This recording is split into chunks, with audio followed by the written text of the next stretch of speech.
Special চা। এই যে ভাইয়া তুই দেখে মাছ যাবি না ওই তুই টান নাই ওঠে তুমি এটাই না। এটা মাছ দিলে বুঝবি মজা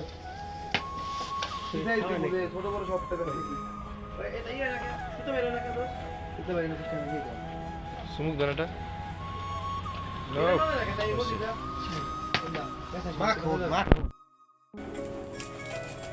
সে বাইরটা একটু কম দেন তাই হয়ে যাবে না।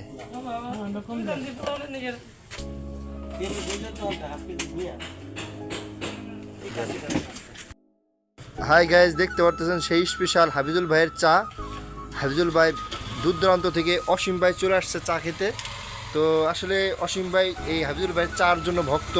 তো আপনারা দেখতে পারবেন সেই স্পেশাল কীভাবে সে চা বানায়। তো ভাই আপনার যে যে কারিশমা বা এই যে চায়ের একটা জিয়া, এটা কোথায় থেকে শিখছেন ভাই? এটা আপনি বা আপনি বলেন এটা কী পরে কী দিতে হবে, তাহলে মানুষ আপনার কাছ থেকে শিখলো। কিছু না, চা হচ্ছে আমার নিজে থেকে শখ। ভাই এটা কি আনলেন ভাই? এটা হচ্ছে এলাচ, লবঙ্গ। এটা তো সিক্রেট মশলা, আমি যতটুকু বুঝলাম এটা তো সিক্রেট মশলা। মানে আছে আরো তেজপাতা দেই, এই যে এলাচ কেলায় দিলাম, তারপরে লবঙ্গ দিলাম।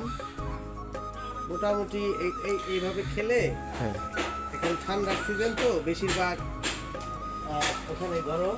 আমি যাক, আর এই যে সেই অসীম ভাই সে আসছে হাফিজুল ভাইয়ের স্পেশাল চা খেতে।